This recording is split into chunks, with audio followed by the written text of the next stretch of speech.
So how have I been? I've been well. It's I think it's a bit of a roller coaster for most people. You'll have your days when it's fine and you kind of forget that there's anything going on, and then you have days when it's mentally trying.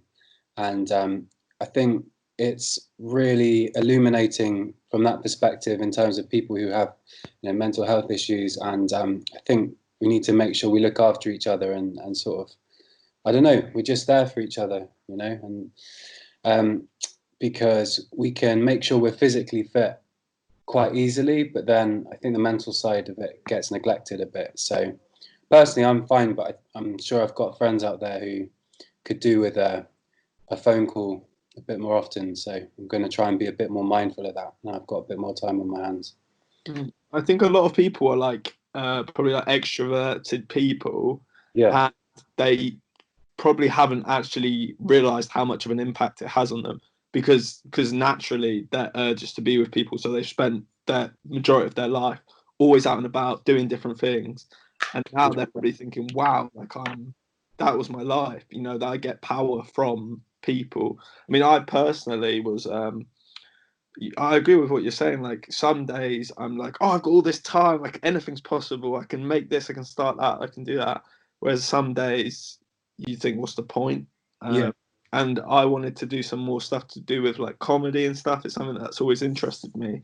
Oh, And yeah. I realized like all my like comedy things, and I've done a little bit of stand up here and there. It's all like getting energy from people and Yeah. feeding off people. And Reading that the room. it's been so challenging to do that by yourself. Do you feel it's the same with Zoom? Can you get anywhere near the amount of, I don't know, can you read the room to the same degree, or I guess not? Probably not, no. And like, I basically ordered a green screen and stuff because I just thought the possibilities are endless with the green screen. Like, what can I do? But like, say you try and come up with a concept, Yeah. like, you're like, is that funny? like, you'll write something and you'll be like that. You laugh as you write it, but then often translating ideas from your head to an audience is the biggest challenge, and it's like you have no one to feed off.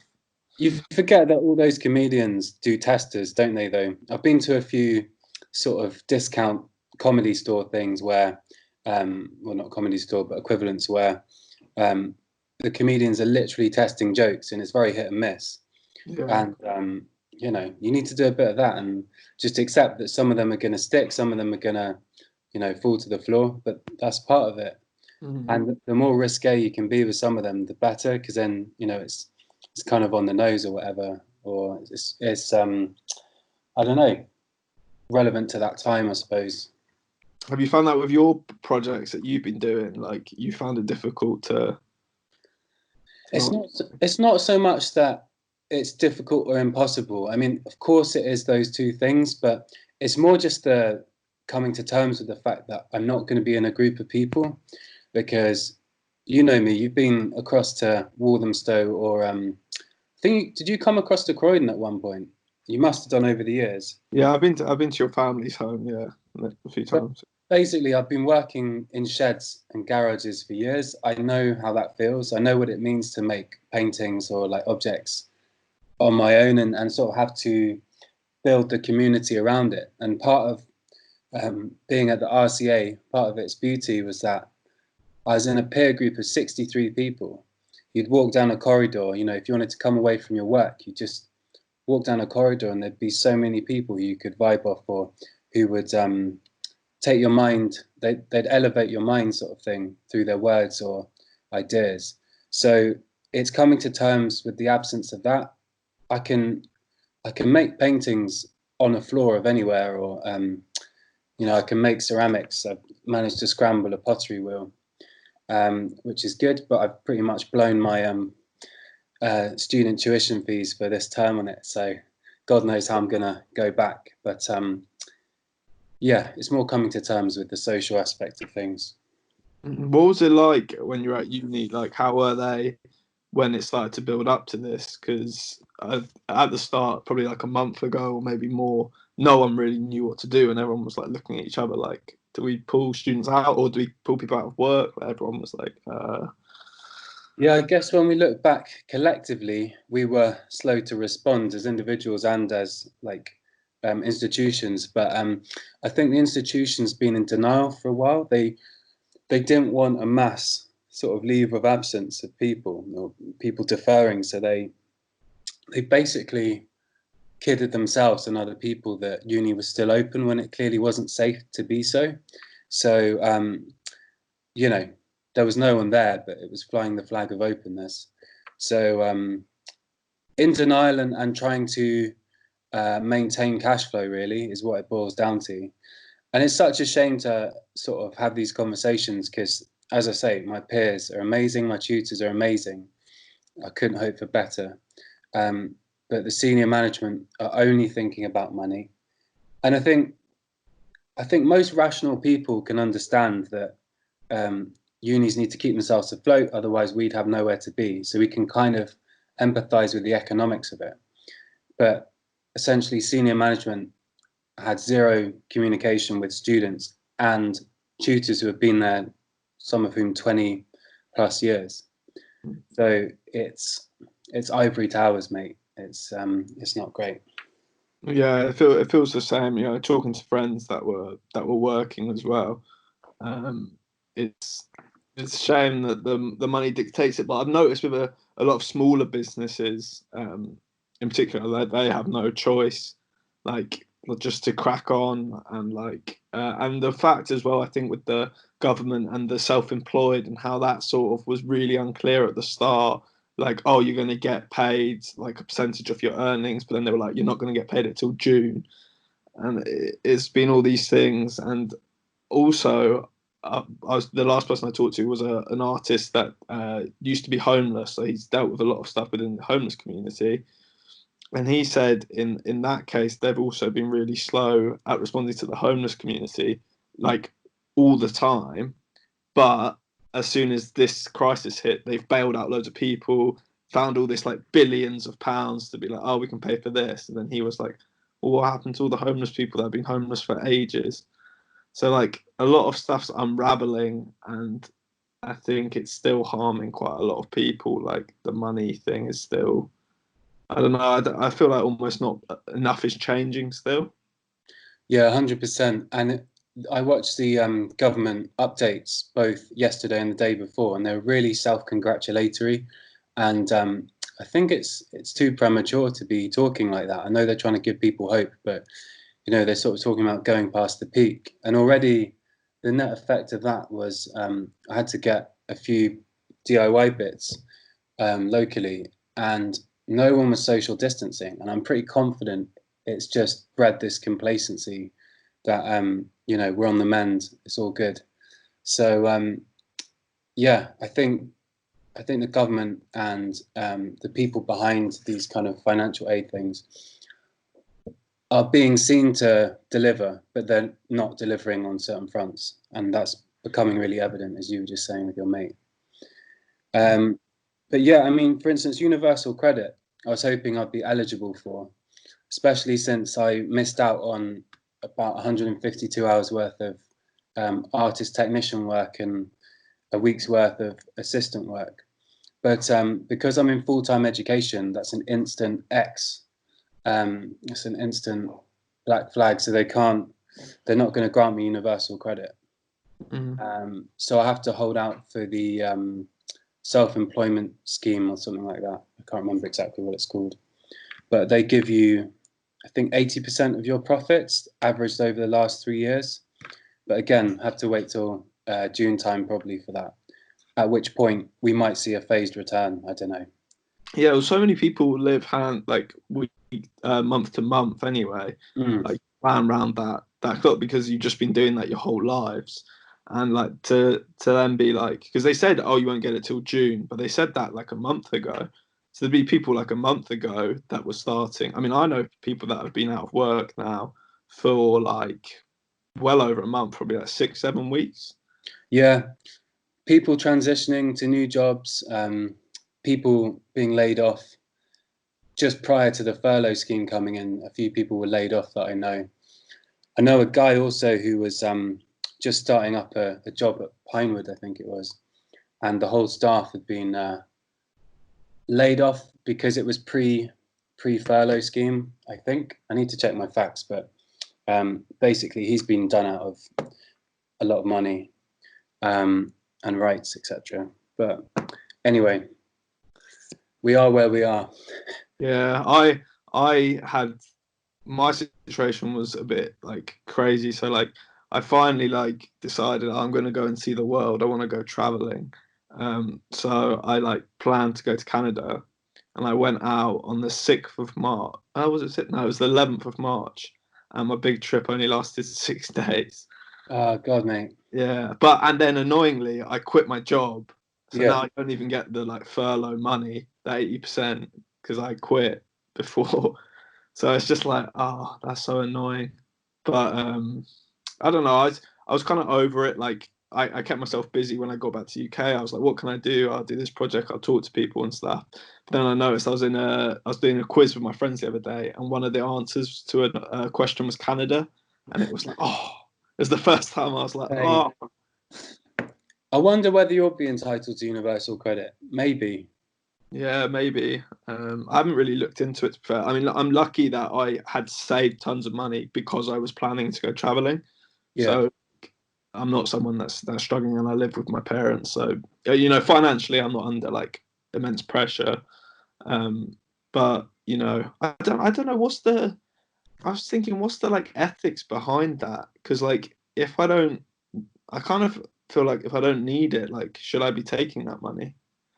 Yeah, it is a bit of a grey area. And I felt quite annoyed about the fact I was ineligible because, you know, just because I was at uni doesn't mean I haven't forgone potential employment for people. So they seem to have certain sort of key things that they tick people off on. But I think, yeah, if you feel you can get by, that's probably ethically, I don't know, it's taking an ethical high ground, isn't it? But I also, I'm not doing that from the point of view that like you know, I want to feel, you know, good about myself. I just think, I don't know, like there must be many people like yourself, and the student thing is interesting because even in a normal capacity of like the student finance and loans and stuff, there's also grey areas there because they base it off your family's income or your parents' income if you're like, you know, when you first start. But for a lot of people, that doesn't reflect what they might get from their parents or whether people or their parents support them going to uni. Like there's still like grey areas there where there's students that aren't getting enough money. It doesn't even cover their rent. Their yeah, parents it's have to quite pay.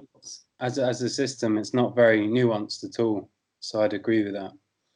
But yeah, it'd be interesting to emerge out the other end of this and just take stock of everything and see, just sort of let the dust settle and see what the ramifications are in terms of like, will there be a change of government or I mean, I doubt it, but those kind of things. It's interesting. Like, what even like will we still shake each other's hands? Like, things like that. Like, I think we underestimate how much now. I mean, I'd studied politics at university, and I always had questions. Basically, all my exam questions and essay questions were reflecting on on past events. Sorry, like what was the effect of 9/11 on like global security, things like that. So I always think about these big crises and big moments, or like Donald Trump being elected or stuff like that. But like I always try and think of the essay question that Yeah, future kids might be having to answer. And I think this is going to be an absolute beast of a question. There's going to be all sorts coming out of like, how did coronavirus change our minds, change our behavior, like change this industry, that industry? And that's kind of what I wanted to do with this project, where I talked to like loads of different people from different industries. The problem is I'm not getting much progress in it because no one knows anything really yet. You know, I should almost be doing this in 6 months' time rather than right now. I mean, people have shared little like nuggets of information, which is great, but generally the conversations end in, I don't know. It's like I think that's worthwhile, but I think in the context of this crisis, I think it's always been a trade-off with the government between people's health and safety versus the economy. And I think there'll be a sweet spot in their mind whereby there'll be a critical point where they can't pursue a lockdown policy anymore, and they'll have to phase return people purely on an economic basis, because we'll collapse otherwise. And I have my reservations about that, as we all do, because we'll just see a second wave. But yeah, I think in answer to your question, I think there'll be issues surrounding contact or lack of for some time to come, for years, potentially. Yeah, because it's not going to just end, is it? It's not going to just be like, you can go to the pub now. It's not going to be like that. It's going to be phased. I think people all have this, like, almost like at the end of World War II when everyone was out in the streets. I think everyone's envisaging, like, thinking about that, whereas that is probably the worst thing we could do. Everyone's imagining that first pint in the pub with all their mates in one room, miraculously assembled. Yeah. But yeah, I think until we got the vaccine, we're not going to see a complete upturn. But we'll see. We'll see. Are they doing testing for like vaccines and stuff, like medical? I think they're doing clinical trials as we speak. Yeah. That's the way to get cash, isn't it? Or maybe they still haven't found like the definitive one, so they're still finding that, and then they still have to do clinical testing. I'm not sure. I'm not up to date on that, so don't. Would you ever do a trial? The money's right. Yeah, I did one at university, but like it wasn't very experimental. Like they basically gave you a really, really weak like bacteria of like pneumonia. Yeah. And they'd done it on, like, by the time it got to me, they'd done it on like 50,000 people, not one person that got ill. And then they gave you the flu jab, which obviously anyone can get.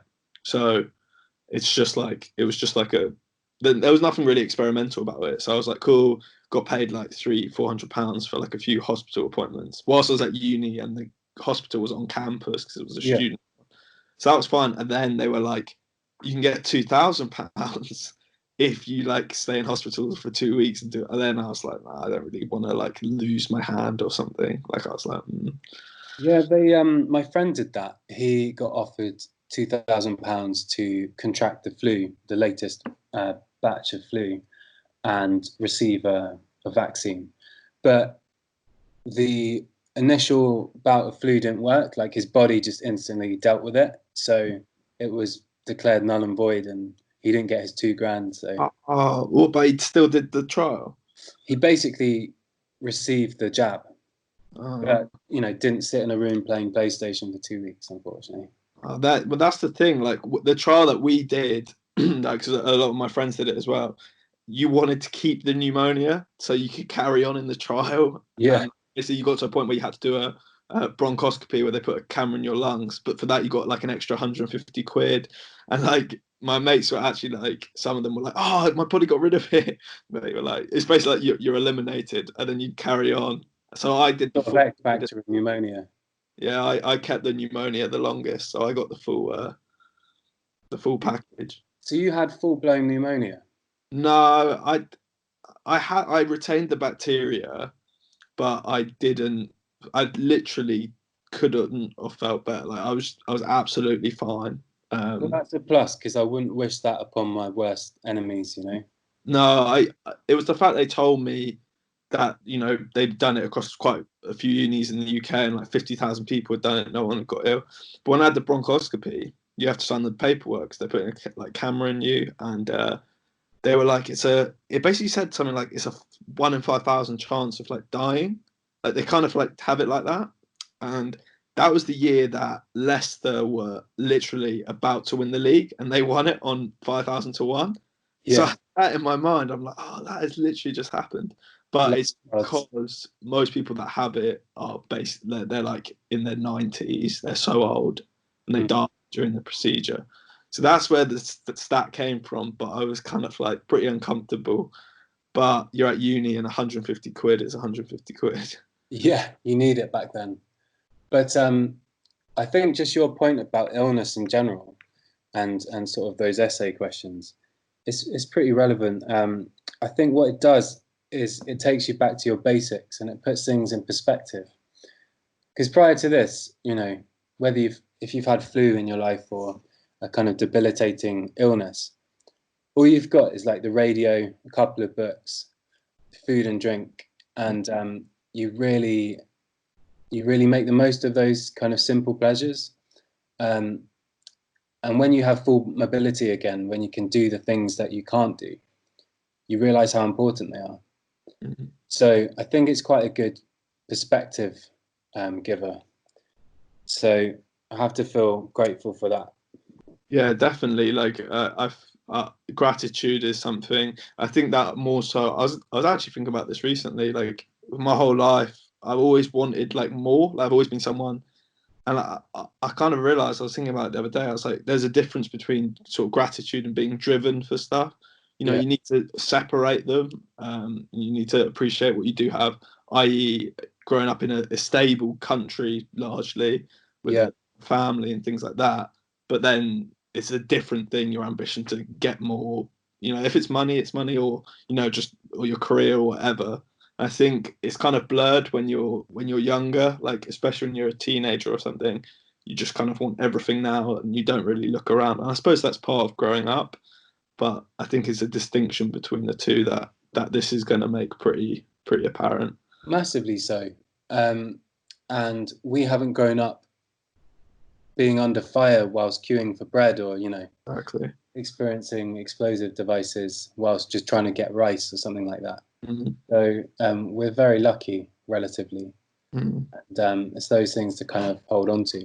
But that doesn't undermine mental health struggles or anything like that. You know, if people are feeling it, it's not to undermine those moments. But we're relatively well off versus people who've had this kind of thing their whole life, I suppose. I think I've been guilty of that of when I'm finding things tough mentally or in my life. I have been guilty of like knocking myself, being like, come on, pull yourself together, because and I'm a believer, in I've done loads of stuff on Dropout about mental health and raising awareness, and we've raised money and all sorts, but there's still something in me that like beats yourself down sometimes. You're like, come on, you've got so much, like why are you feeling shit, even though I know that that's not what it's about. Like Yeah. it's a lot more deep than that. And yeah, your point about this is really gonna push people the wrong way. If you're feeling isolated before, now it's like everything's turned up. Yeah, for sure. I think it's about doing simple things like just going for a walk around the block rather than putting yourself under pressure to run the fastest 5K, which I've definitely been guilty of, but trying to beat the world record. But just going around the block and smelling like flowers in bloom is incredible. Just the basic things like that, or the smell of irrigation water on someone's lawn.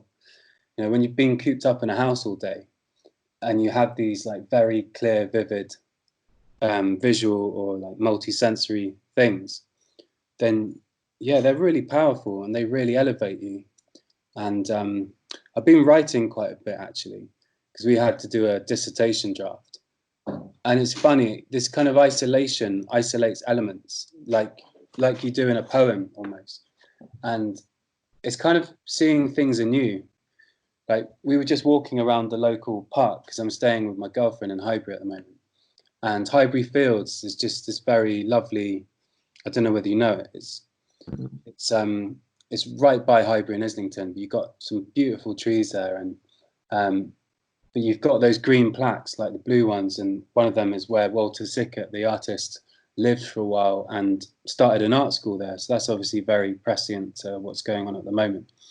And but you walk down the same street that you've walked down for the best part of a year, and you look up and you see a plaster relief on top of a building or a Gothic chimney that you've never seen before. Mm. And it's those small things that are really important. So just getting out and just doing basic things like walking slowly, at a certain time of night. And last night I looked out the window and the sky was this blue that I've never seen the sky being before. It's like an Yves Klein, like a really deep but bold blue. And yeah, little things like that lift me.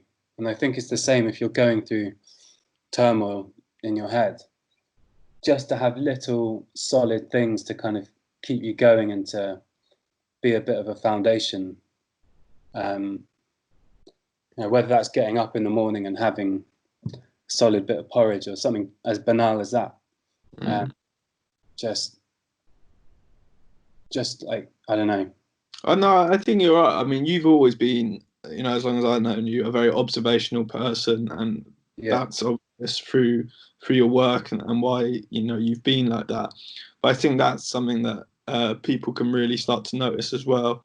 Like, I mean, I feel like I'm just entering the new phase of an obsession with. I sort of want to like do some marathons and stuff. Yeah. And the thing that flipped in my mind about doing it is I always saw it as a physical challenge and something that was like kind of daunting. And I don't want to have to run for that long. Like, that's obscene. But there was some really great. She's called like Courtney Dewalter or something like that. She's an ultra marathon runner, and she won this recent race, which was like 240 miles. She did it in 54 hours and only had 21 minutes of sleep. And that's amazing. But she is the most down to earth, normal person. And she really talks about like, it's not like, oh, I'm so gritty, like, oh, I train. Like she barely stretches. She doesn't have a like regime for her diet. She loves nachos and beer. But she talks about just the simple pleasures of being on the run and being out in nature a lot. And I was listening to her speak and I was like, yeah, that's actually something, you know, a way of running. It doesn't have to be running, it can be walking, but like it's the things she observes when she's out on her runs. And she then achieves these like massive milestones, which are great for her mental and physical health. But she's kind of distracted by it, by all her observations in nature. And it's giving yourself up to the journey as well, and not sort of looking for that end goal, that achievement, that gold medal that you're biting into around your neck. It's like, it's giving yourself up to the process and just allowing yourself to be immersed in it and just go and revel in it. Okay? I mean, she talks about times she's so knackered that she's like in a forest and it's night and she's like hallucinating. She said at first that like really freaked her out. Like, but she says now she like obviously knows it's not real because she's experienced in that, but she enjoys it. She said there was like a man playing a cello in the woods and all these things like that as she was like trotting along, and like it was almost magical. And yeah, I agree that like I'm in the middle of a silly challenge that I was doing with my friends. So I'm trying to do a half marathon every day for 7 days. Really? So today's day 4, so I'm gonna go and do 4 after this.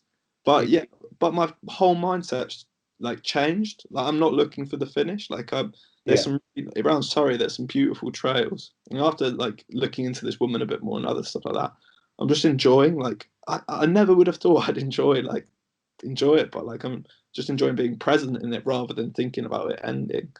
Running gets to the point where you're no longer listening to your breath and trying to control it or trying to ignore your hip pain or knee pain. It's where you can observe, as you say. Or I run with my girlfriend all the time, and we just have really nice chats, and even just talking probably helps your breathing. But it's somehow become something else, or it transcends running. It's just like a medium, like how a VHS is a medium, or how an MP3 is a medium. It's just like a medium to kind of say your thing, or hear those noises. Or hear an individual song. So yeah, that's lovely, just to get absorbed in the medium, really. You've semi-changed my life by something you said a few years ago. Oh, really? You said to me about, I think I was at your house and you mentioned about sitting in a car with someone and both being facing forward and having a conversation, and how that was such a unique medium. And believe me, I've had so many car conversations since then on long journeys where I've been like, Alex was so right. It's changed my life. Yeah, we need to, because I was going to do a podcast on that note, and we actually recorded a few episodes, but I had reservations about, even as the interviewer, being a subject of sorts. And I just like providing the means through which other people could speak, really, and hearing other people. But it emerged from my friend Sam and I. He was driving me to his mum's house in Great Missenden, and it was torrential rain. So there was this kind of constant onslaught of water on the windscreen, and the wipers were going rapidly. But as rapid as they were going was Sam and mine's conversation. It was really, we were riffing off each other, and it was really random. It was about Greek pottery, because we really like, or I like proto-geometric pottery, it's called, early geometric stuff. But it's sort of cat-handedly painted by unknown craftsmen, people who didn't get the sort of credit back then. And the sort of links between that and sportswear, some of the motifs that you see in Nike Town or whatever. And it was such a random conversation, but it had such mileage, quite literally. And by the time we pulled up at Sam's mum's house, the conversation was still at its zenith, and we were both like palpably disappointed. And we went in and had some great like shroom dogs or whatever we had. But yeah, the feeling of being disappointed at the end of the journey, that's hit me a few times. Like I really enjoyed it. Like we drove to, well, the last time I had it, probably I think we drove to Glastonbury last year, and like the two other guys I was with were having a great time, and then we had to stand in queue for like 4 hours, and it was horrible. But like, yeah, you saying that has changed car journeys for me. That's awesome. That's really cool. Maybe we should get together and pull off Facing Forwards podcast. Yeah, no, I'd definitely be up for that. I mean, I've still got my Vauxhall Corsa, so we got a vehicle if we need one. That'd be mint. Yeah, there was also another thing. The book Shoe Dog. Yeah, massively so. Yeah, that influenced me. Yeah, I thought of you again when I was reading that, based on that conversation again. Yeah. And what did you think of it? I loved the book. Like, I thought it was great. Like, it's a reminder for me, with all the work I do and all the projects, that like you forget in the book that it's long periods of time between these stories. You know, I think we can get caught up in movies like The Social Network, where it's like, I ping billionaire. So it was quite a nice book for a real, almost like a real time journey, even though it is crammed into a book at the same time. And it's especially relevant to you, building something up from the ground and, you know, seeing it flourish. But what I loved about the book is how precarious Nike was at the time, and, you know, Blue Ribbon or whatever it was called. And basically there were several points during its growth where it could have just declared bankruptcy or, you know, ceased production. But these very random things kept it going. And, you know, there's a lot of haters or whatever. And, you know, at times I'm a cynic for various reasons, such as like fast fashion and things like that. But I think it is wearable art for many people, sportswear. And yeah, I think just on a personal level, seeing something so seismic emerge from just one person's desire to like change his running shoes or whatever is pretty inspirational. I just bought some trail running shoes from him, actually. Nice. And I see them as like the vehicle for my new passion. And like I'll almost like, I'm that kind of guy, like when I get new football boots or something, I'm excited because I'm like, these are now the guys that are going to take me through the next period of my life. And I would definitely want to get back out and traveling. I mean, my friend said when he went to Canada, he just ran the trails for weeks and got really high up in the mountains, and like he said, it was like life changing. So I'll have a nice pair of trail running shoes as well to get me through it, which is pretty cool. I remember when I was at school, I got asked to join the relay team, the 4x100 meter team, and I was a bit out of my depth, but I'd never run in athletics before, and I didn't even have spikes, and I ran it in some like very low tread trainers. And I think everyone was looking at me afterwards discerningly because I wasn't wearing the gear. I probably didn't have the technique. And then the next week, my dad took me over to Bromley and we bought a budget pair of Adidas spikes. But it was just a beautiful experience lacing them on for the first time, because it shredded, you know, seconds off my 100-meter time. And yeah, I don't know, it's just really cool how they're so strikingly visual, but yet they're a kind of tool of sorts, aren't they? and they're a vehicle for other things, as you say. They take you elsewhere. So I can fully empathize with your trail, what they call trail finders. They're called. I can't remember the name. They're trail running shoes, but I'll send you a photo of them. Yeah, They're really cool. But like, I think this kind of combats fast fashion in a way that yeah, like if you see your clothes as like more than just like clothes, like we're mentioning, like tools, like vehicles, like I love like having jackets with like I've got one with like a front pouch pocket where I can like get stuff in, and mm, like those clothes that like give you something more and mean so much to you, and you travel around the world or you do these challenges or running or whatever, skiing, blah blah blah. They mean so much more, and the fast fashion aspect is a lot less. I think you 100%. often just maybe spend a little more, but I'm sort of weighing those two things up as well at the moment. I wrote my dissertation about fabric and in relation to time, really, and looking across different things from the sort of the dregs and the rags that you find on the street to um, I don't know, a movement within art called Rococo, which was a very lavish time, Baroque time during the pre-revolution in France, and people just having the finest silks and things while people were starving on the street, and it just being this epitome of I don't know, the class issues, I suppose, class struggles, people dying.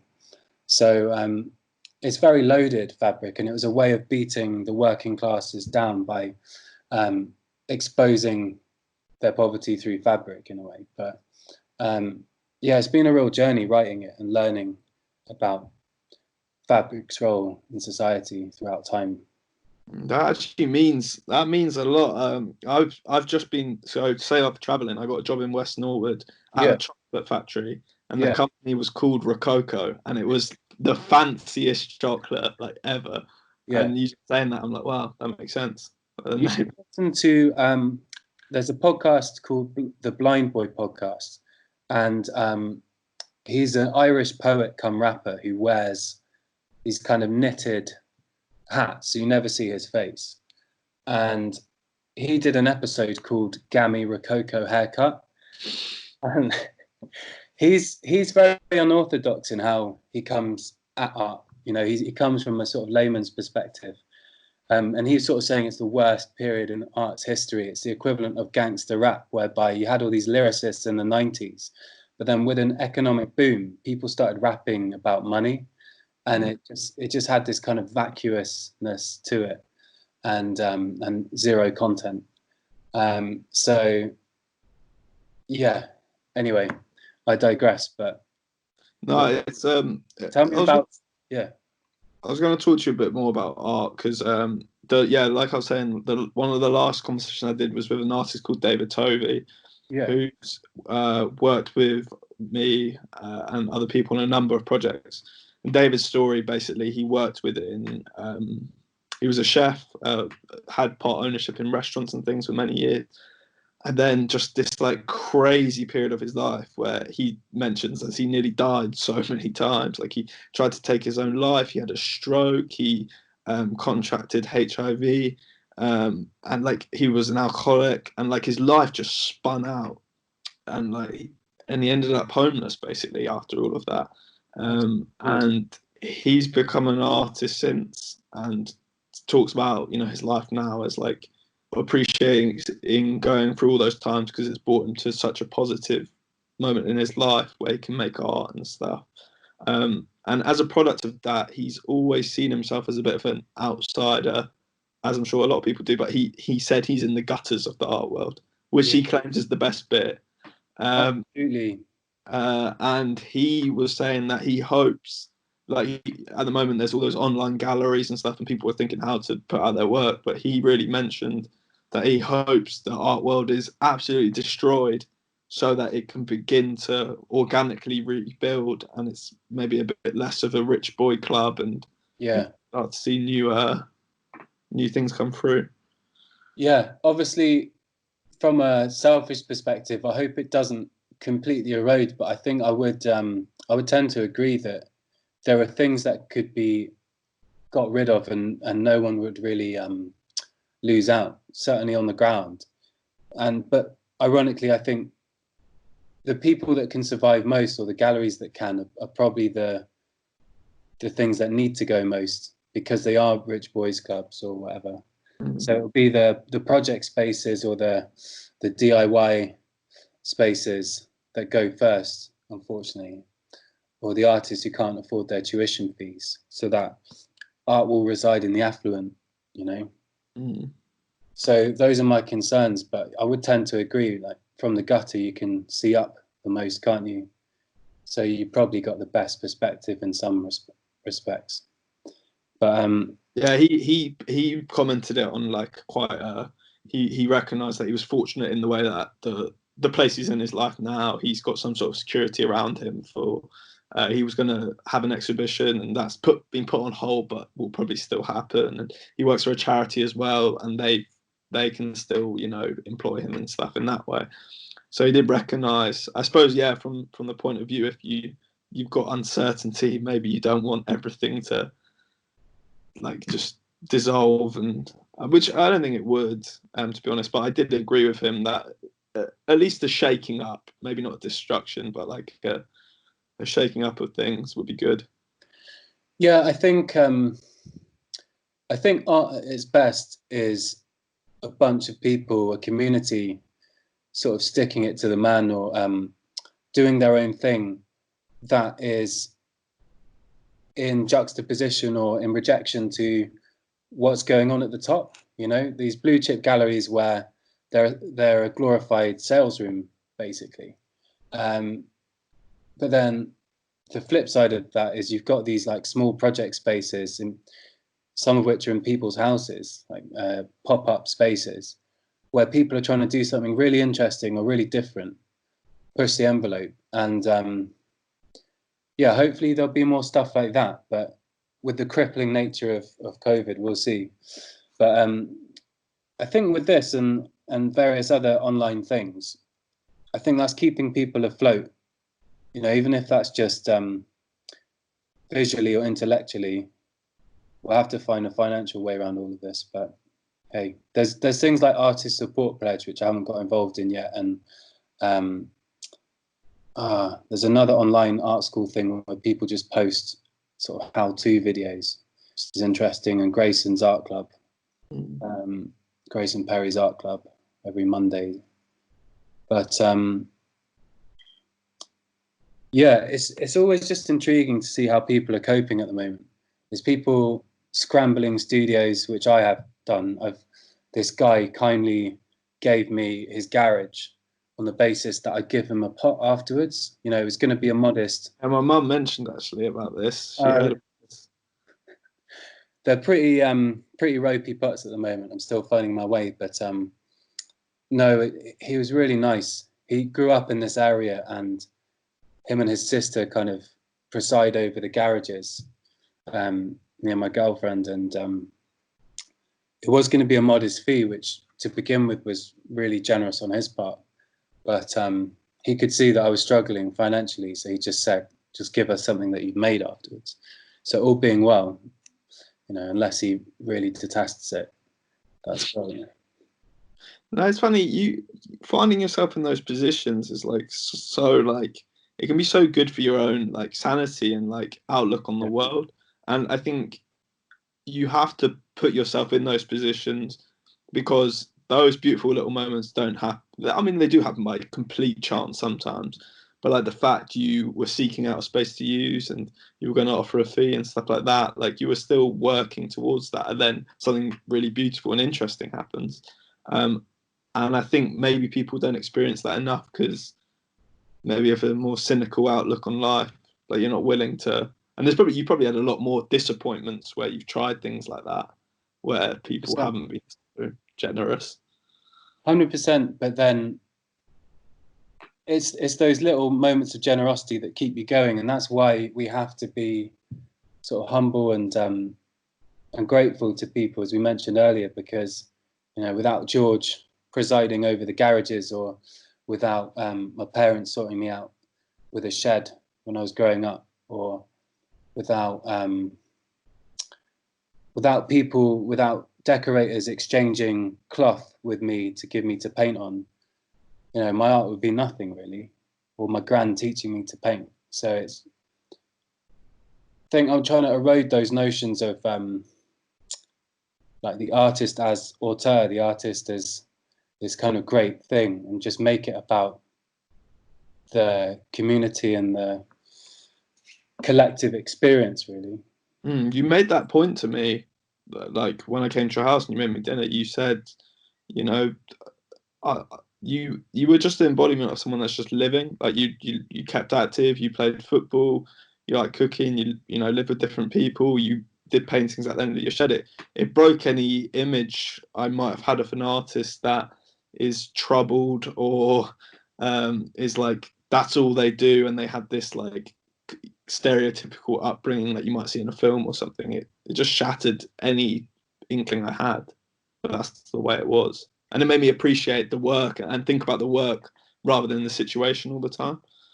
Yeah, I think we're such a diverse community of people that there are artists like that out there, but on the most part, we're such a varied bunch. There's people who've come from some very underprivileged backgrounds and people who come from aristocracy, but like everyone's got their own hardships, whoever they are. So it's kind of acknowledging that. And yeah, just back to the point, I think it all feeds.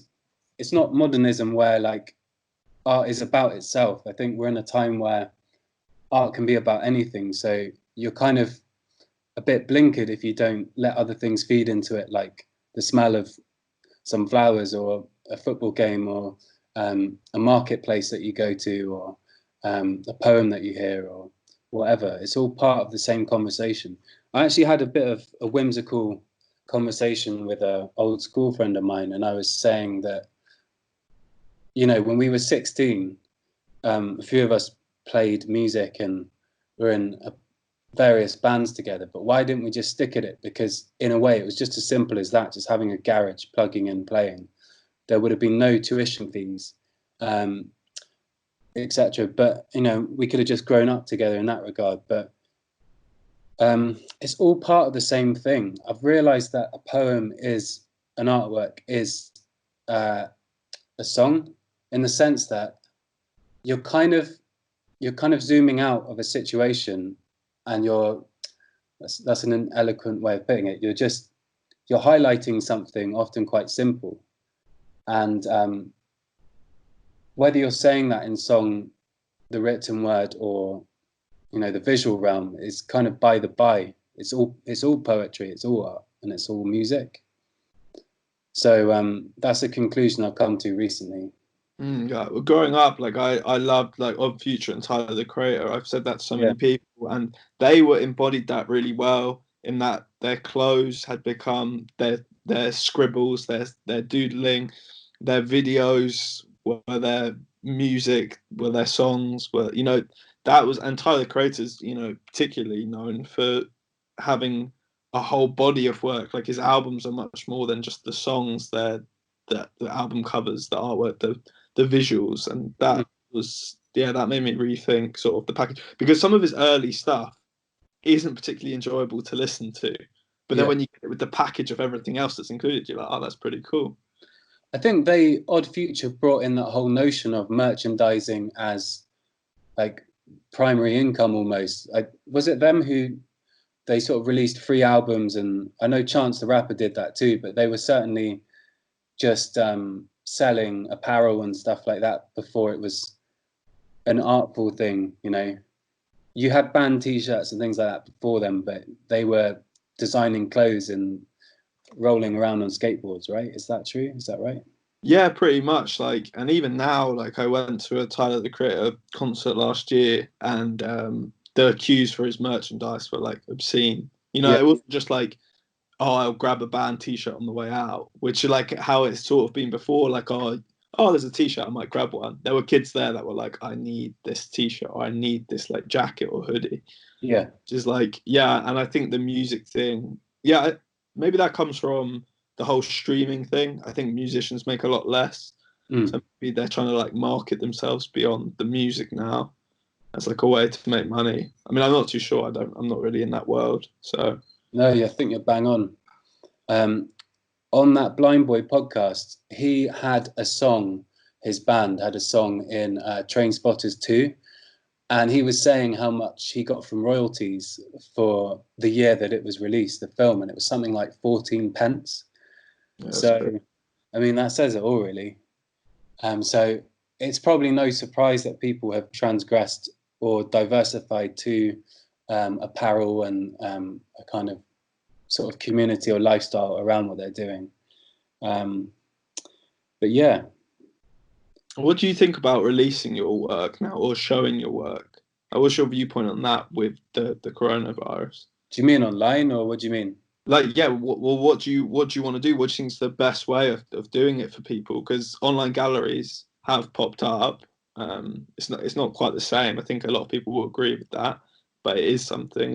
Because some people have been like, no way, like really anti online gallery.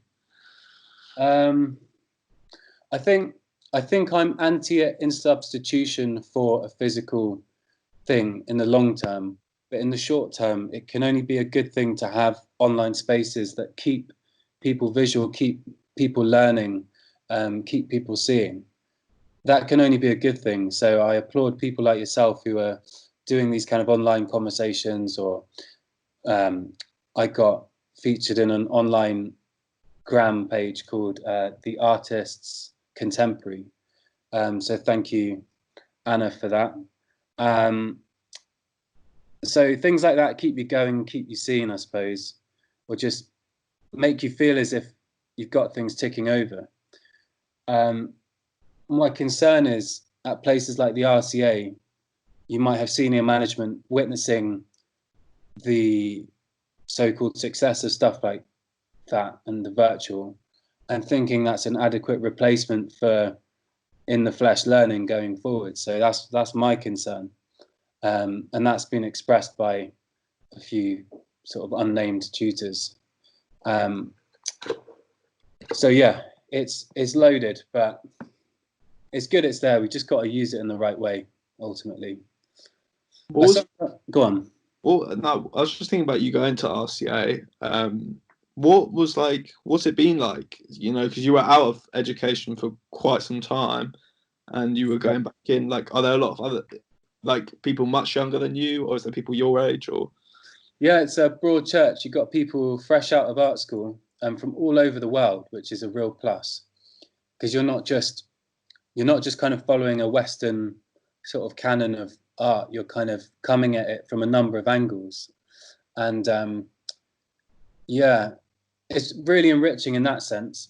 It's really enriching in terms of it's a big course. There's 63 in our year group, and initially I was like, that's too much, you know. But our student to tutor ratio is the same as it would be, because we've got a lot of tutors and visiting lecturers, all of whom are really kind of eminent in their field. So that's great. It's been the best thing that's happened to me in a while, actually, I have to say. I really mean that, because I had a few years out, as you said, and I was just making art in a shed, and it felt like, you know, it only became a conversation with other people when people passed through the studio or I had a show on, whereas now you have people passing through the studio every day. Maybe not right now, but and yeah, it takes the work to the next level, which is what I craved. And yeah, so there were also people who have taken more time out than me, and sort of in that mature student bracket. But I'd say I'm probably just above the average. There's most people there are probably 24, 25 upwards, really. So no, yeah. that's really nice to hear you say, because that's something I'm thinking about at the minute. Like, Yeah.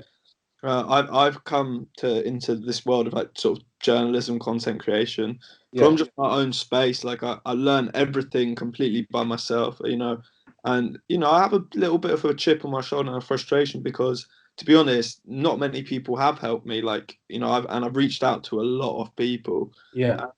and that's fine. Like I kind of detached the like. I think in anything like this, you know, it's personal and private. Like I don't take it personally when, for example, for doing these conversations, I must have sent out probably about 40 emails in the past couple weeks to people I find interesting, and I've had 2 replies. Now that doesn't hurt me so much anymore, but it used to. But anyway, like No, I completely relate to that. Go on. I was thinking, what can I do to, you know, take me to a next step? Because, you know, also the irony of like people always saying when I want to do a podcast, oh, where's your office or something? And I'm like, I work full time and do this. Like, I don't want you to come to my bedroom. Um, so, you know, and yeah, I agree. Like, I feel like I'm in the shed, like you're saying, like I'm doing all this stuff and I'm connecting with people online, which is great. But, you know, I'm not having these regular conversations. I'm not bouncing off people, when it almost goes back to the comedy point that I think I get a lot of my power from situations and different people. I mean, even talking to you now has made me think about other things. Yeah. And I joked with Tom that I do this with that coronavirus really hasn't changed our lives in many ways. Because Yeah. we used to be like same as you were. We're used to being in the shed, so we're like, Yeah. okay. Like And revert to type, isn't it?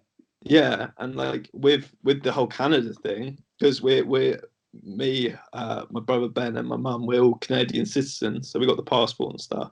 Mm. Um, yeah, I was thinking maybe of like going to do like a journalism masters or something to do along those lines in Vancouver, just to sort of throw myself into that world a bit more, and to challenge myself. And I think, you know, like you were saying, maybe take my work and what's going on to a next level, because I have self learned a lot of things, but there's so many gaps. I know there's so many gaps of knowledge and stuff along the way. I think if you did go on to do that in Canada, doing this will only equip you really, really well. And the fact that you've done it all off your own back and with your friend, it puts you in good stead. Because coming into art school, obviously one has anxieties and stuff, but I had a strong degree of confidence because I knew that I could lean upon experiences working for artists or like working for galleries that are cutthroat as fuck, you know, like Yeah. so I knew I could deal with any situation really. So that's been quite good, and it's meant that I could get the most out of it thus far.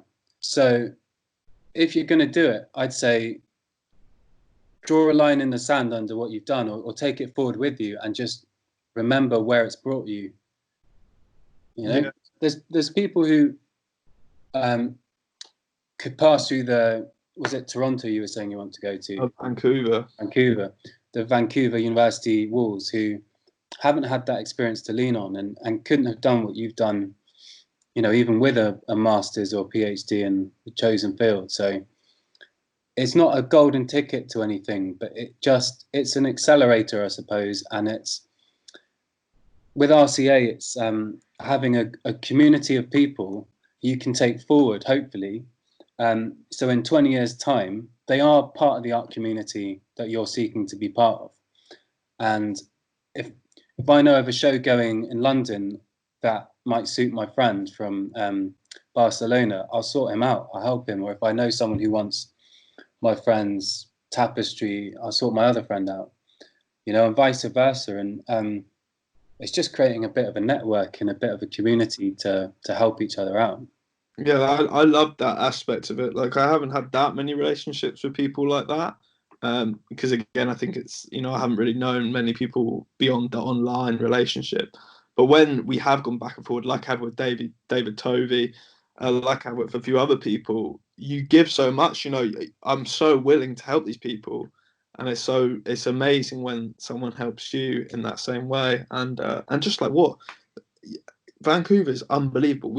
I spent 6 days there, and what a place! Like just unbelievable. Like you're in a city, but you look down the roads and you can see mountains, and then there's like the sea, and you're like, is this place real? Like it's like they've crammed it all. I think it's like geography wise or geology, whatever it is. It's so rare to have mountains and the sea together. Like it basically doesn't happen for whatever reason. and just to be in that environment was so inspiring already. And yeah, I just think maybe that's the route. And my website's called Dropout. Like, I had a real tough time with my undergrad because I had no belief in it, and I would never go back to education again because I despised it. But I think I despised it because it wasn't right. Yeah. And I think in the same way that you're doing your masters, and that if I do mine, I think too many people do the masters just to buffer when they're young, they finish undergrad, then they do the masters, so they're like, I don't want the real world yet. Yeah. Which is fair enough. If that's what you're doing, that's what you're doing. But like, that wouldn't have been the right reason for me to do a masters, because it would have just been the same. I wouldn't have got much out of it. Whereas now, with the experiences I've had, and a few years later, I think actually I want to be there, and it could really help me. It's good that you've come to that conclusion, and ultimately you'll have had both. I think it's natural for your undergrad not to be the perfect thing as well. I definitely there were parts of my undergrad that were great, but there were parts that really infuriated me. To this day, I really regret we were given these like mark schemes for how our art was going to get assessed, and I had to suppress an urge just to take them out of the tutor's hand, place them on the floor, and piss on them.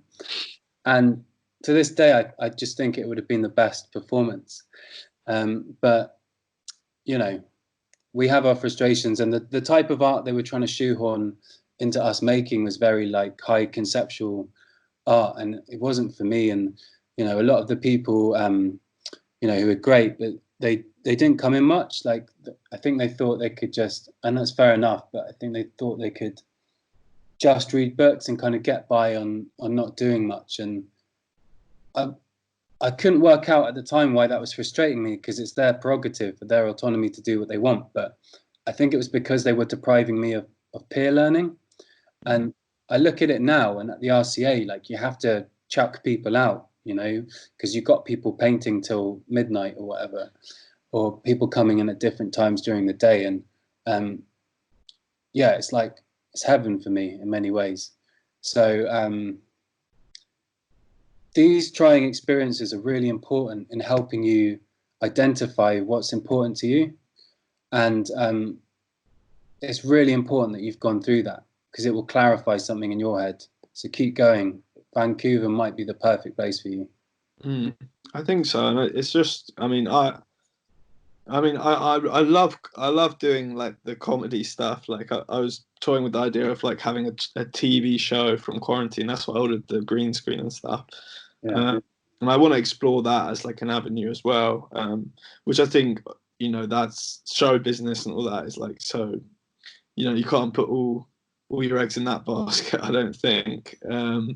But like, that's something I want to explore as well. And just I don't know, being out there and being in the city and being able to go around, because it's living in Surrey and trying to do comedy in London is actually pretty difficult, because you go to a show that starts at like 9:30, you do 5 minutes, and then you have to rush for the last train home.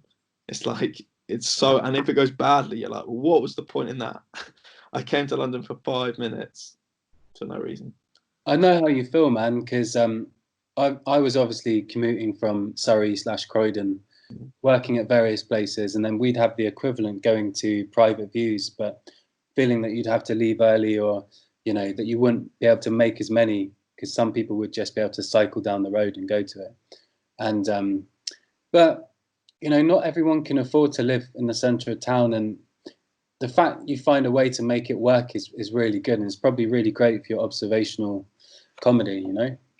Yeah, I mean, it's kind of a weird, it's a weird like world. Like, I'm sort of just dipping my toe in at the minute.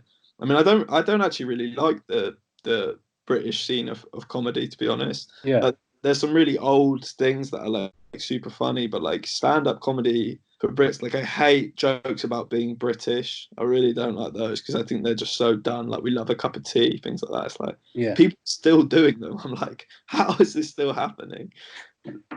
Like, it's honestly, some of these shows you go and it's like, am I in 2005? Honestly, like, it's so weird. Yeah.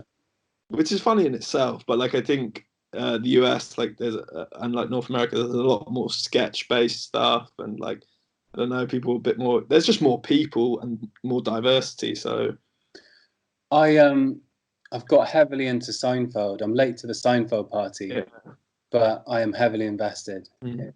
It's great. If you've got Netflix, you should watch Comedians in Cars Getting Coffee. So I caught that a while back, but I didn't know who Jerry is Seinfeld. Jerry Yeah, Seinfeld. Yeah, that's how I found out about him. That was the first time I'd ever seen him. is it good? Do you It enjoy is good. It reaffirms what we were talking about sitting in the car. Yeah. But it's just like he has such a diversity of guests, and he gets like the big dogs on there. There's like Eddie Murphy, like people like that, and they all had that relationship. Like when they a lot of them grew up together. So it's just really interesting to hear them all talk about these legendary like moments and scenes of like comedy clubs in New York and LA and like all this stuff. And then also it is what it says on the tin: coffee, cars, and I comedy. must catch that. There's something that I love about Seinfeld, which is the kind of the motifs or the leitmotifs within it, which might be a jacket, which kind of continues throughout. You know, Seinfeld buys this jacket he sees for like $700 because he can't resist it, but he also can't afford it. But then he's got his next door neighbor, is it Kramer? Yeah, yeah. Who just like eyes up his old one, and Seinfeld takes pity on him, so he gives it to him. And then Seinfeld gets caught in the rain, and it completely destroys his new suede jacket. But Kramer, every time you see him, he's got someone else's jacket, and he's quite a relatable character because he's kind of got the dregs of everyone else's purchases, or he's got hand-me-downs, which I was kind of brought up on. And it's just there's just some very lovely, detailed moments in Seinfeld that you probably wouldn't get in the likes of Friends or anything like that. Yeah, I agree with that. Like when you find a good sitcom, actually, because sitcoms get a bad rap a lot of the time because there are so many bad ones. Like, Yeah. But yeah, when one works. I mean, I'm watching that. It's called Community. Someone told me about this. Yeah, it's got Donald Glover, Childish Gambino. Like Yeah. that's it. That was one of his first things he did. And it's got like Chevy Chase, who was like really famous in like the 80s, and like it's just like it's one of those really dumb ones, but because it's a group of misfits in a like junior college experience, loads of it is kind of relatable. Like there's an episode where it's like kind of like a twist on like a mafia movie, but about like chicken fingers and how like they run the university basically, and how rival factions want to get control of it. And I was thinking at my college, they had like chicken fingers and like they were so popular and used to always sell out. There's things like that that was like really funny, and how they've made it into a mafia What sort are of. chicken fingers? So like just like chicken strips, basically, like fried chicken. Like fish fingers, but for chicken. Yeah, and it's basically so funny. They like it turns into a mafia film, and like they're like a cartel, and like they control the uni and stuff like that. It's funny how often you might be the same. I find myself just rejecting seeing a good art house film that will probably do me the world of good, actually, and just kind of sitting down with the sort of armchair series that is like Seinfeld or whatever, Community, because I think it just makes you feel comfortable, and sometimes you just need something that you can sit down and easily watch. But it's good to mix it up, isn't it? Yeah, I think so, but I know in my world, and maybe you're the same, that like you're constantly trying to grapple with these ideas and different concepts and learning new things, that when you have your time to yourself where you're winding down, you just want something that's easy. In the same way that I talk about dreams with my friend Tom a lot, and he always says that he's flying through the sky and it's amazing, blah, blah, blah. And I'm like, I don't want dreams. Like, that's my time. That's my time to just switch off. Like I want to be gone. Like so I think it's totally like normal. Once if you're in that environment normally of like fighting with your brain almost, you just want what's comfortable. And interestingly, I think it was Jim Carrey. Have you ever watched the documentary Jim and Andy? No, I haven't, but I love Jim Carrey. I think he's a comedy genius. You should watch that. It's on Netflix. It's about when he played Andy Kaufman, Okay. and, like the behind the scenes and how he just went crazy. It's so interesting. He's a painter as well. He's got Yeah, like a massive art studio. yeah. They touch upon it in the documentary, but I think it's him. I'm pretty sure it's him that said it. But he said, as a comedian, you make the audience free of concern. And that really stuck with me. And that feeds into like Seinfeld and good things that you're not concerned that they're going to mess up or make you feel awkward or anxious. Like you're free of concern. In the same way that if you go to a stand up comedy gig and there's a lot of new people, you can be kind of tense because some Yeah. people are like painfully bad and like, which is fine. Like they're trying their thing, but like the best comics and performers make you free of concern. You sit in your chair and you're like, oh, Seinfeld now. I'm fine. I'm safe. Yeah, absolutely. And it's brave that you do that, and it must be so liberating to know that you could you could drop a really bad joke, but then you could recover from it, and that would show such sort of fortitude or like, perseverance. And just to have a confidence to put something out there really is quite risque. I think the thing that I'm struggling with is to be comfortable when there's no laughter and when it's silent. Because I Yeah. think comics talk about that a lot because I've been guilty of like speaking too quickly and just like getting it all out there because you've thought of this concept, you want to deliver it, but the pressure of the situation makes you just like go tense and just say it all really quickly. Whereas like, yeah, if your joke doesn't work, it's like, okay, it didn't work, reset, where are we now? Whereas I'm more, say something else quick. They haven't laughed. Oh my God. And then you've lost, they're not comfortable anymore. I mean, like my first one. So I think out of the first five I did, I won three. So I was like, I'm like the Mbappe of comedy. That I've come in and I'm like, this is it. This is my life. I always thought that I might give it a go, and then I had an awful run after that where it just. I was telling the story the other day. I was at the bar, and a very awkward guy was at the bar as well, and he was. It was his first ever show, and I was like, he started talking to me, and I was like, "Oh, first show is it?" Acting like really cool. Yeah, first show is it? Nice, nice, welcome, almost. And then he actually went and won the night, and I did horribly, and He that was was like heckling a, you. huh? Was he heckling you, or was He this just a wasn't. He wasn't. But that was a very humbling experience. I was like, why was I acting cocky? I've just started this. Like, what's uh, wrong with me? And then I But was it's like, good to have that confidence, but it's also good to have the edges knocked off as well. It's good to have both. yeah, I just felt like, and then when it ended, we sort of walked out together, and he was like, "No, I thought your thing was really funny," and I was like, "Ah, this guy, the power dynamic shifted so dramatically that he was like patting me on the back, like, it's okay, it's okay." I was like, It's funny because looking back to my school days, I went to quite a run of the mill school, comprehensive, but the sort of quietness was negotiable. Like it wasn't a given that you'd have a quiet classroom and you could hear the teacher. And I used to sometimes resent that because I did want to learn, but I also loved and was in with all the naughty kids who get daily detentions. And looking back, some of those moments are the ones that stay with you. The moments that you know your friend gets chucked out of biology, and 2 minutes later you hear a thud on the window pane, and it's him mooning at the teacher. yeah. Stuff like that, really slapstick, basic things. But yeah, it's those characters, not the regurgitating of textual information. I just like that. A similar thing. Just think of people getting sent out, and most classroom doors have a window in them, Yeah. and you just see their face through this little window peering in, which is so funny. And like when people used to we had a really strict science teacher, and it was like tag teams. She'd Yeah. be, you out, him in. And Oh God. like, you're right, mate. Yeah, you're in. I'm out. Because that was the other problem. You used to have like all the naughty kids outside just gathered, just having great crack. Yeah, we had that a few times, and they try and separate you down the hallway or the corridor, but you'd be Yeah. like peeping around the corner and seeing. And we had one there was this one teacher that was particularly fierce, like would not hesitate to contact your parents or anything. And I never actually had her as a teacher, but she was notorious. If she heard people out in the hallway, she'd think they've been sent out. I'm going to go and ruin their lives.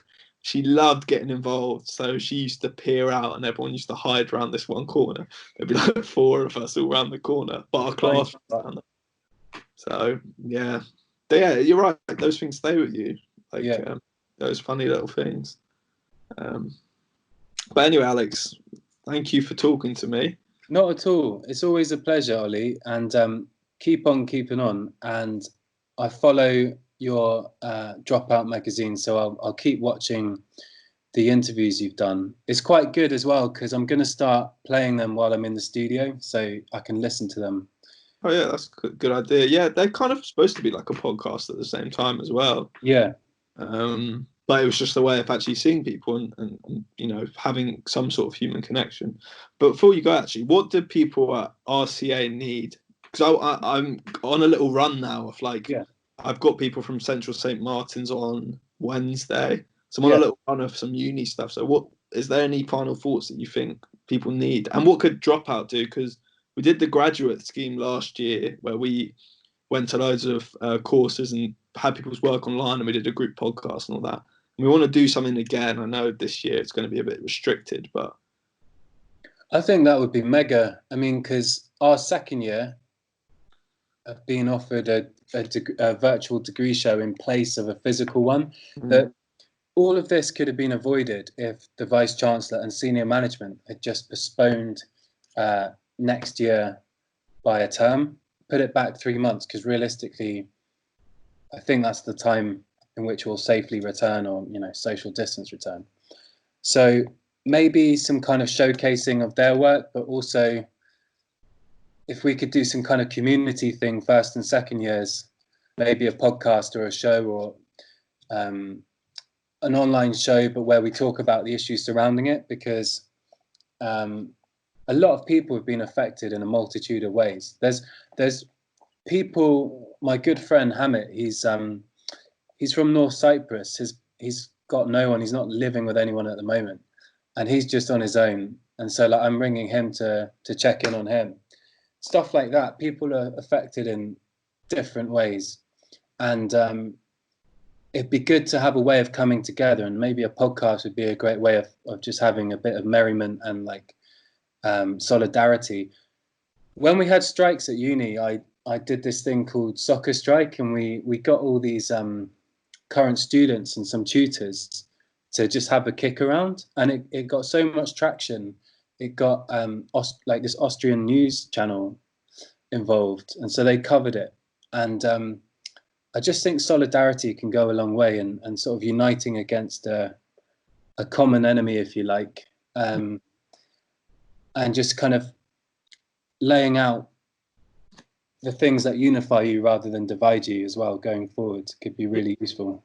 I think like, yeah, some sort of because I'm more than happy, you know, we have the infrastructure to show people's work and do all this stuff, but I think the podcast aspect, and have almost like a group chat, maybe, you know, like I'm doing with 2 girls from Central St. Martin's on a particular course, but open it up to different people, like from different courses, different unis, because the greatest achievement of that graduate campaign we did was there was a moment where we were all together in the space we had, and I was nervous because I was like, why all these people, you know, I was kind of like imposter syndrome, like, oh my god, I've planned for like 5 random people and they all come in here, but anyway, like when we weren't filming anything or doing anything, just the 5 of them were just chatting away, 5 people that never met before, and me and my friend Tom were like, we don't even need to be here, you know what I mean? They're all vibing off each other, and they had that common thing of they had just done their degree show, but they were also so diverse. And I've actually heard them mention like 2 of them met up in Paris, because one lives in Paris now recently, and I'm like, wow, I created all those connections. And like 100%, and that's such a great thing. And maybe we could do that then. Maybe we can do a cross uni sort of podcast come chat, and I don't know what the maximum number of people you can have on is. Do you know? But I don't think that matters because you can have like a number of different ones. You know what I mean? Yeah. Like you can just try and like it almost become like new episodes, like you know, for because we want to do it's called New Minds. That was the campaign last year, and we want to do something again. But you could do a series of episodes. You know, this week we have Alex from RCA. We Yeah. have these people from Central St Martin's, and yeah, different topics, different unis. Yeah, it could be really good. Yeah, I'm personally down, and I think there'd be a lot of traction and mileage from my peers because they're very active, very forthcoming bunch. So definitely count us in. All right, you'll be my official correspondent for RCA. I'd love for you to be involved because even from this conversation now, like I've just thought of so many more things that I'm like, yeah, I can do stuff, and I think that will be great for every person that gets involved. Have you got a ballpark time frame in your head so I can put it to our group? Um, I'll talk to Tom about it because he Yeah. does like all the identity and stuff, so he'll be able to do all that. We've got one project at the minute. We're doing like a film premiere on the site, and we're pretty busy with that. So I think after that, our schedules open up again. So in a week's time, basically. Okay. No, that'd be awesome. Just before I wrap it up, I just wanted to thank yourself, obviously, for hosting and just shout out Ed Compson and Sophie Goodchild for kind of putting in the work and trying to hold senior management at RCA to account. And obviously all the people who wrote to artists and the artists who signed the petition, such as Peter Doig, Jeremy Deller, Barry Reigate, etc. So yeah, it's good that we found unity at these trying times. Hopefully something good will come out of it. So yeah, cheers, Ollie, and look forward to our next meeting. Yeah, no, it will be a lot sooner now, I'm sure. Yes, absolutely. All right, thank you, Alex. And stay safe, and I'll be in touch. Too, mate. Speak soon. Cheers, Bye. Ollie. Over and out.